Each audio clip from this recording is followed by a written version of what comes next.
아프리카의 성자로 우리에게 잘 알려진 알버트 슈바이처 박사님은 어렸을 때부터 좀 남다른 데가 있는 어린 아이였다고 합니다. 늘 그 엄마가 매일 밤 어린 알버트를 위해서 기도해 주었습니다. 왜 엄마들이 늘 머리맡에서 기도해 주지 않습니까? 저희 집 아이들도 이제 잠자리에 들면은 꼭 엄마를 찾더라고요. 명색이 아빠가 목사인데 아빠는 찾지 않고 간혹 이제 엄마가 좀 바쁜 것 같으면 아빠라도 와서 기도해 달라고 그렇게 합니다만, 이렇게 항상 엄마가 어린 알버트를 위해서 기도해 줬습니다. 하나님, 하루 동안 알버트 잘 지켜주신 거 감사합니다. 편안한 잠 자게 하시고 이제 내일 또 주어진 일을 잘 감당하게 해주세요. 그렇게 간절히 머리맡에서 기도하고 방문을 나가면, 그때 이 슈바이처는 다시 침대에서 나와서 침대 앞에 무릎을 꿇고 다시 기도했다는 겁니다. 자기를 위해서는 사랑하는 엄마가 늘 위해서 기도해 주는데, 자기 집 앞마당에 있는 정원에 있는 이름 모를 꽃과 나무, 그 풀들, 또 글로 찾아오는 새와 같은 그 생명들을 위해서는 기도하는 사람이 아무도 없는 것 같아서, 그게 늘 안타까워서 엄마가 자기를 위해서 기도하고 방문을 나가면 자기는 다시 무릎을 꿇고 그 생명을 위해서 기도했다는 겁니다. 생명을 위해서 일할 사람을 하나님께서는 생명을 위해서 기도하게 하시는지 모르겠습니다.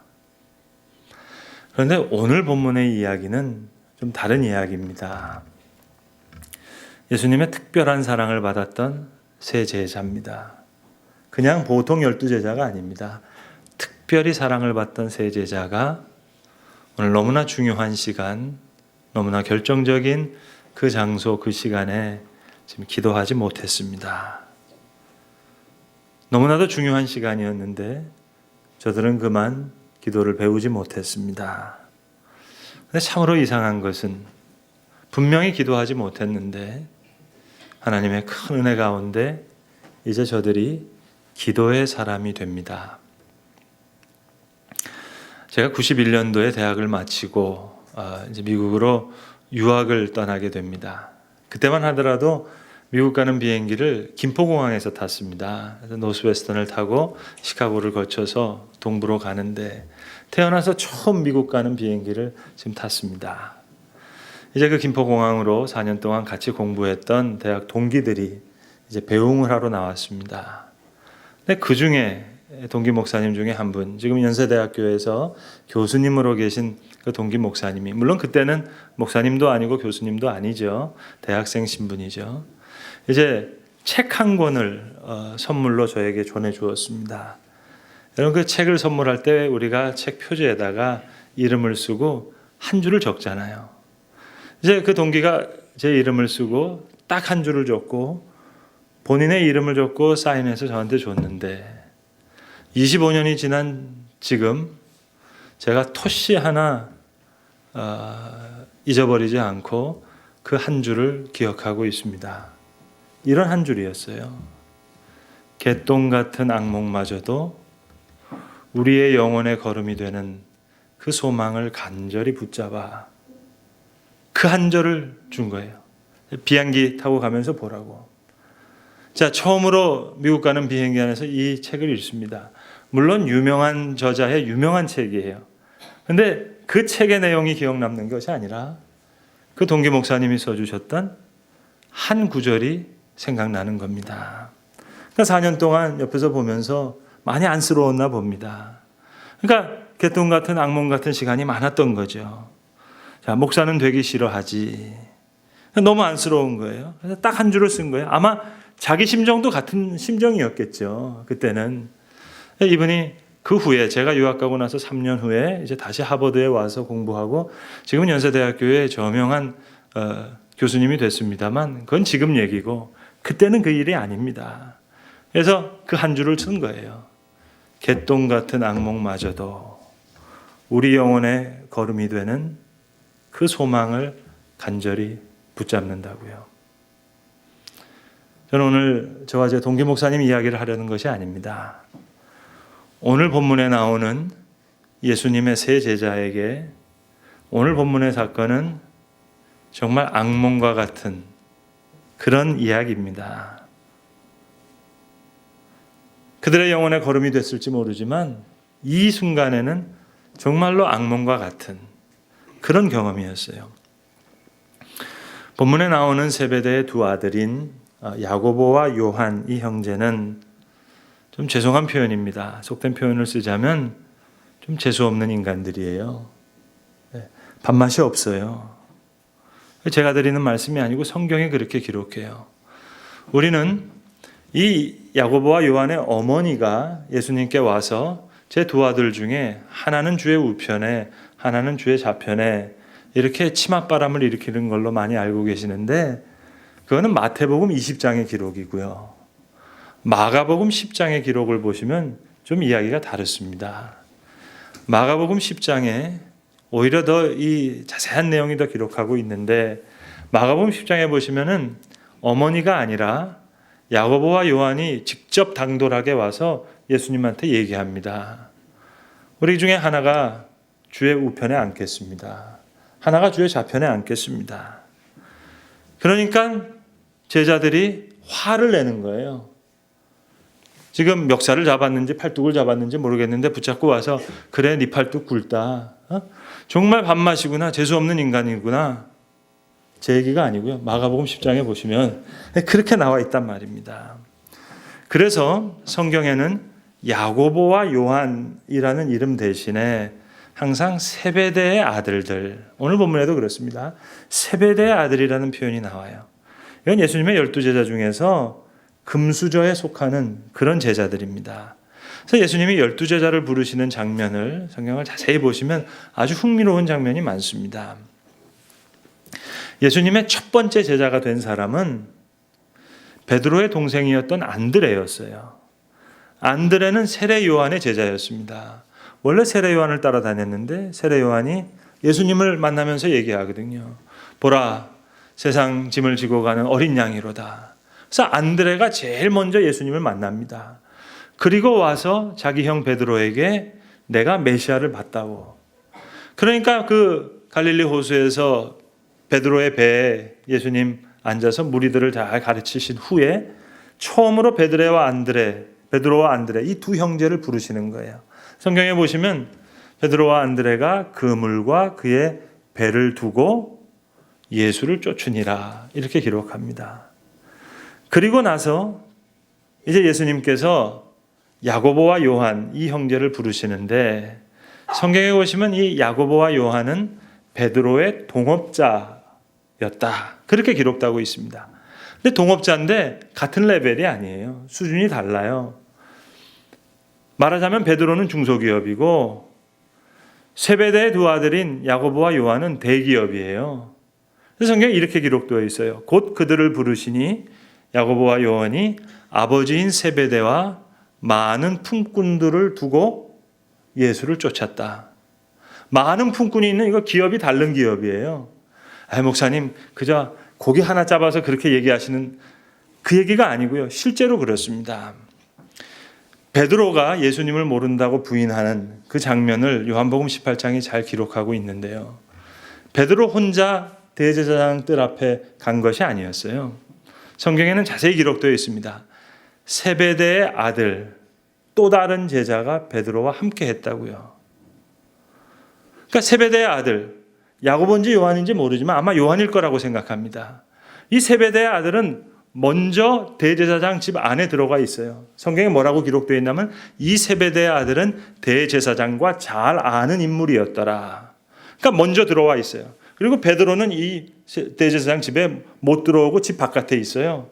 그래서 이 세베대의 아들이 다른 제자가 이제 종을 시켜서 여종을 시켜서 베드로를 데리고 들어오게 합니다. 그러니까 베드로는 저 밑에 대제사장 아래 뜰에서 아랫사람들하고 불을 쬐다가 그 여종한테 질문 앞에 3번 부인하는 거예요. 내용이 자세히 기록되어 있습니다. 그래서 요한복음 18장 18절에 보시면 찾지 마시고 듣기만 하세요. 이렇게 기록되어 있어요. 그때가 추운 고로 종과 아랫사람들이 불을 피우고 서서 쬐니 베드로도 함께 서서 쬐더라. 베드로는 신분이 낮아요. 종과 아랫사람들과 함께 저 대제사장 아랫뜰에서 불을 쬐면서 있는데, 이 세베대의 아들인 요한은 대제사장 집 안에 먼저 들어와 있고 지금 위에 앉아 있는 거예요. 왜요? 세베대의 아들이니까. 권세가 있는 사람입니다. 여러분, 성경에도 금수저, 흙수저가 있어요. 그러니까 세베대의 아내인 야고보와 요한의 어머니가 예수님께 부탁하죠. 우리 두 아들 중에 하나는 주의 우편에 하나는 주의 좌편에 해달라고 부탁하는데, 촌수로 따지면은요, 이 살로메는 예수님의 모친인 마리아와 자매지간이든지 아니면 적어도 가까운 사촌지간입니다.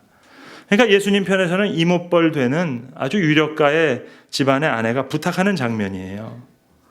그 살로메의 마음을 잘 들여다보면 무슨 마음이 있는 거 하니? 이 마음이에요. 예수님의 제자 중에 첫 번째 제자였던 안드레는 이건 별로 언급이 되지 않으니까 중요하지 않아요. 근데 자기랑 수준이 레벨 차이가 나는 베드로가 항상 수제자거든요. 그러니까 내 아들 중에 하나가 주의 우편에 하나는 주의 좌편에, 가로 열고 베드로는 빼고, 그 마음입니다. 자, 촌수로 따지고 보면 야고보와 요한은 예수님의 친척이에요. 세베대라고 하는 유력가 집안의 자제입니다. 그러면 여러분, 예수님이 왜 이 세 사람만 좀 감싸고 도우시죠? 예수님 이거 편애하시는 겁니까? 이거 좀 평등해 보이지 않는 거 아니겠어요? 변화산상에서 변모하실 때도 12제자에게 다 보이신 게 아니에요. 꼭 이 세 사람, 야고보, 요한, 베드로. 저 야이로 회당장 집에 딸을 살리실 때도 12제자가 다 본 거 아니에요. 그 방으로 데리고 들어간 사람은 딱 세 사람. 이 야고보, 요한, 베드로. 달리다 쿰, 소녀여 일어나라. 그 본 사람 요 세 사람만 봤어요. 왜 이렇게 예수님 이 세 사람만 특별히 대하시죠? 왜 이 세 사람만 감싸고 도시죠? 친척이기 때문입니까? 유력가의 자제들이기 때문입니까? 금수저 출신이라서 지금 편애하시는 거예요? 아니에요, 여러분. 야고보가 12제자 중에서 제일 먼저 순교하기 때문이에요. 요한은 반대로 12제자 중에서 제일 마지막까지 남아서 많은 일 감당할 뿐만 아니라 하나님의 역사의 종말의 계시까지를 볼 사람이에요. 그걸 기록할 사람이에요. 베드로는 더 말할 것도 없고요. 이제 기도 없이는 이 일을 감당할 수 없는 제자들이에요. 그래서 변화산에서 변모하시는 모습도 야고보, 요한, 베드로에게 보이신 것이고, 달리다 쿰, 죽은 소녀를 살리시는 것도 야고보, 요한, 베드로에게만 보여주셨던 거예요. 제일 먼저 제일 어려운 길을 가야 될 제자예요. 그리고 가장 마지막까지 가장 어려운 일을 감당해야 될 제자예요. 그리고 베드로예요. 기도 없이는 이 길을 갈 수 없기에 기도를 가르쳐 주시는 겁니다. 사실 오늘 이 세 제자 기도를 배우지 못했어요. 기도하지 못했는데 뭘 배웠겠어요? 졸았는데 잤는데 3번씩이나. 다른 제자들은 여기다 두시고 겟세마네 동산 더 가까이 가시면서 세 제자만 따로 불러서 더 가까이 있으라고 얘기한 거예요. 가까이는 갔지만 기도 못 배웠어요. 그러나 개똥 같은 악몽과 같은 이 악몽이 영혼의 걸음이 되듯이 기도하지 못했던 이 일이 저들로 기도의 사람이 되게 합니다. 이 야고보와 요한이 예수님께 당돌하게 와서 우리 중에 하나가 주의 우편에 하나가 주의 좌편에 앉겠습니다 할 때, 아마도 야고보는 형이니까 그 우편은 내 자리일 겁니다. 그 마음일 거였어요. 예수님이 야고보에게 물으셨습니다.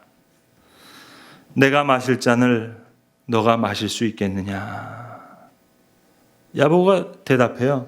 네, 마시겠습니다. 알고 대답한 건지 모르고 대답한 건지 모르겠어요. 모름지기 무슨 뜻인지 모르고 대답했을 거예요. 내가 마실 잔을 너가 마실 수 있겠느냐?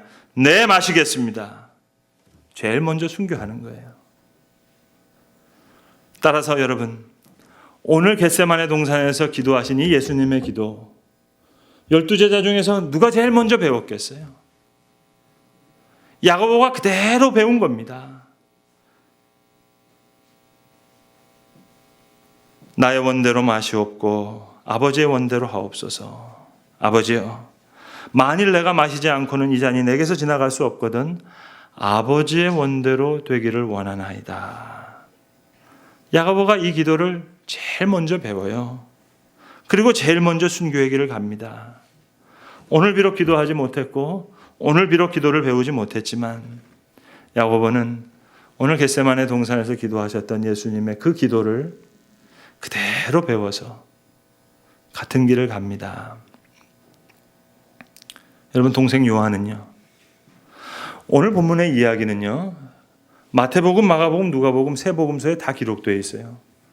그런데 유독 요한복음에는 기록되어 있지 않아요. 여러분, 이상하지 않으세요? 이 사건의 당사자는 요한인데 왜 다른 복음서에는 다 기록되어 있는 내용을 왜 요한은 정작 이 사건의 당사자면서 왜 요한복음에 이 사건을 기록하지 않았을까요? 그 마음이 뭘까요? 여러분, 요한은 이 사건을 다 소화한 거예요. 그야말로 뼈에 새겼어요. 그래서 예수님 마가의 다락방에서 최후의 만찬을 하시는 장면, 다른 마태, 마가, 누가 이 복음서에는 사건을 위주로 해서 기록되고 있어요. 예수님이 제자들의 발을 씻겼다, 무슨 말씀을 하셨다, 그런 내용으로 기록되어 있지만 요한복음은 달라요. 요한복음 17장 같은 데를 보시면 전장이 예수님의 기도예요. 다른 제자들은 몰라도 요한은 그 기도를 그대로 기억해낸 거예요. 그리고 거기 기록하고 있어요. 오늘 비록 기도하지 못했지만 요한은 누구보다 오래오래 기도를 배웁니다. 기도 중에 이제 하나님의 역사의 종말을, 그 계시를 보고 그 계시록을 기록할 수 있을 때까지, 그러고 보니까 오늘 기도하지 못했던 이 개똥 같은 악몽마저도 그들의 귀한 영혼의 걸음이 된 거예요. 그리고 곽선희 목사님이 제일 처음 북한을 방문하셨을 때 북측에서 가르쳐 주시더랍니다. 목사님의 어머님이 몇 해 전에 돌아가셨다고. 그 이야기를 처음 듣고 나서 목사님이 처음 든 생각이 이거였대요. 어머님, 이 고생스러운 나라에 왜 그렇게 오랫동안 살아 계셨습니까? 저 일찍 세상 떠나고 하늘나라에 가셨으면 훨씬 더 편하셨을 텐데. 그 생각을 제일 먼저 하셨다가 크게 곧 뉘우치셨다는 얘기입니다. 어머님 때문이었군요. 내가 남한에서 이렇게 목회할 수 있던 힘, 어머님의 기도 때문이었군요. 그리고 아니나 다를까 어머님이 돌아가신 해를 새하려 보니까 그때부터 목회에 큰 어려움이 시작되었던 그 해였다라는 겁니다. 목사님 크게 뉘우치시고 기도를 다시 배우게 됐다는 이야기예요. 여러분, 기도를 다시 배워야 되겠습니다. 우리 교회에서도 그런 것 같아요. 집사님들, 권사님들 기도하실 때 보면 자기 식구들 가운데 가족 중에서 이제 환자가 생겨서 이제 수술을 하시고 입원을 하시면 그때 비로소 교우들 중에 환우들을 찾아서 또 신방도 하시고 기도도 하시더라고요. 자기 집에 이제 아들이 군대를 가게 되면 그때부터 교회 청년들 중에서 군문에 나가는 수고하는 젊은이들 위해서 기도하게 되시더라고요. 기도를 다시 배우는 겁니다. 여러분, 누군가를 위해서 기도하는 것만큼 큰 사랑은 없어요. 여러분, 억만금을 준다고 그게 사랑이겠어요? 명예를 준다고 사랑이겠어요? 누군가를 위해서 기도한다는 것, 가장 큰 사랑입니다. 오늘 이 기도를 예수님 배우게 하세요. 저는 친구 목사님들하고 만나면 종종 농담 삼아서 이런 얘기합니다. 제자들 깨우시면서 기도하지 않았는데 그저 깨어 기도하라 얘기하시고 마음은 원이로되 육신은 약하다. 그리고 자고 쉬라 하셨는데 왜 교회에서 목사님들은 자꾸 교인들 깨워서 기도하게 하라 하냐. 이거 예수님 하신 방법이 아닌데 그렇게 제가 농담 삼아 기도한 말씀을 드립니다. 여러분 그렇잖아요. 특별 새벽 기도해서 우리 교회 같은 경우 1, 2, 3, 4부 성가대 있으니까 월화수목 돌아가면서 쓰세요. 그러면 여러분 안 나오고 배기시겠어요? 근데 이거는 깨워서 기도하시는 방법이고, 역시 예수님은 한 수가 높아요. 역시 수준이 높으세요. 그냥 기도하시는 거예요. 그리고 제자들에게 오히려 이제는 자고 쉬라. 모든 부끄러움과 허물도 이제 영혼의 걸음 삼으시는 거예요. 그리고 이제는 자원하는 마음으로 기도를 배우게 하시는 주의 놀라운 은혜가 여기 있습니다. 언젠가 한번 본교회 교인분들 한 분이 새벽 기도를 이렇게 나오시는데, 이분 이제 그 외과 의사 선생님이시거든요. 계속 새벽 기도를 나오시는 거예요. 그래서 제가 언젠가 한번 식사를 같이 하면서 농담으로 우스갯소리로 그렇게 얘기했습니다. 다른 과 선생님은 모르는데 이거 외과 선생님들은 새벽 기도 나오는 거 조심하셔야 되는데, 아침마다 수술하셔야 되잖아요. 그러니까 다른 과 선생님은 모르는데 외과 선생님들은 새벽 기도 안 나오셔도 조금 정상 참작이 될 거라고, 그렇게 말씀을 드리면서 이제 웃었는데, 그 집사님이 아주 감동적인 이야기를 해주시는 거예요. 목사님, 제 심중에는 이런 기도가 있습니다. 그러면서 한마디를 해주시는데요. 너무 감동스러운 얘기였어요. 목사님, 물론 제 기도 가운데는 수술을 잘하고 환자들 잘 치료하는 것, 그런 게 기도가 있습니다만 정말 제 심중에 있는 기도는 다른 기도입니다. 하시면서 해주시는 말씀입니다. 몇십 년 동안 사람 뉘어놓고 칼로 째고 꿰매다 보니까 어느 순간에 환자들이 이게 고깃덩어리인지 동물인지 귀한 생명인지 구분이 가지 않으시되라는 겁니다. 그래서 기도하신다는 내용이에요. 하나님, 소중한 생명으로, 소중한 환자로 그렇게 대할 수 있도록 주님 도와주세요. 그 일을 위해서 새벽마다 기도한다는 그런 간증이었습니다. 그렇습니다, 여러분. 기도는 배워야 되는 겁니다. 베드로도 그렇죠. 다른 사람은 다 주를 버릴지라도 나는 버리지 않겠습니다. 장담했죠. 기도 없이 장담했어요. 다른 제자들은 도망간 건 맞아요. 버린 건 맞아요. 그래도 적어도 저주는 안 했어요. 그런데 기도 없이 장담만 했던 베드로, 예수를 3번 모른다고 부인합니다. 이 부끄러움이 그로 기도의 사람으로 만듭니다. 베드로 전서에 보시면 베드로가 이런 얘기를 해요. 자, 만물의 마지막이 가까웠으니 그러므로 너희는 정신을 차리고 근신하여 깨어 기도하라. 여러분, 이거 베드로가 누구한테 하는 얘기겠어요? 다른 사람한테 하는 얘기가 아니에요. 베드로 자신한테 하는 얘기예요. 여러분, 유럽에 가시면 성당 꼭대기마다 풍향계처럼 돌아가는 닭 모양의 모습들이 있죠. 그게 바로 베드로의 닭입니다. 닭이 2번 울기 전에 너가 나를 3번 모른다 부인하리라. 그래서 베드로는 그 후에 새벽을 깨우며 기도하는 사람이 되었고, 거꾸로 십자가에 매달려 예수님을 따르는 길을 가게 됩니다. 오늘 겟세마네 동산에서 애석하게도 오늘 예수님이 너무 사랑했던 이 세 제자, 그만 기도하지 못했습니다. 얼굴을 땅에 대시고 엎드려 기도하신 예수님의 기도를 이 시간은 배우지 못했습니다. 그러나 기도하지 못했던 이 일이 그들로 기도의 사람 되게 합니다. 가장 먼저 순교의 길을 갔던 야고보, 가장 마지막까지 남아서 귀한 역사를 다 감당했던 요한, 오늘 비록 기도하지 못했지만 다시 기도를 배워서 거꾸로 십자가에 달려 예수를 따랐던 베드로, 다 기도를 배우게 됩니다. 오늘 기도를 배우지 못해서 기도하지 못했고 또 기도할 수 없었던 이 세 제자에게 주님 진정으로 다시 기도를 배울 수 있는 특별한 은혜를 그들에게 허락하셨던 것입니다. 기도하겠습니다. 아버지 하나님, 오늘도 우리를 기도의 자리로 이끄시는 주의 은혜를 감사합니다.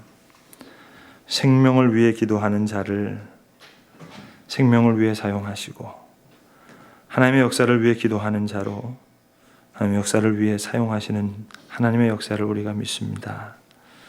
너희가 나와 함께 깨어 기도할 수 없더냐. 이 소중한 기도의 부탁 소중히 받아서 비록 오늘 기도하지 못했다 하더라도 다시 기도를 배웠던 야고보와 요한과 베드로와 같이 주님 우리로 기도를 배우게 하여 주옵소서. 우리 주 예수 그리스도의 이름으로 기도합니다. 아멘.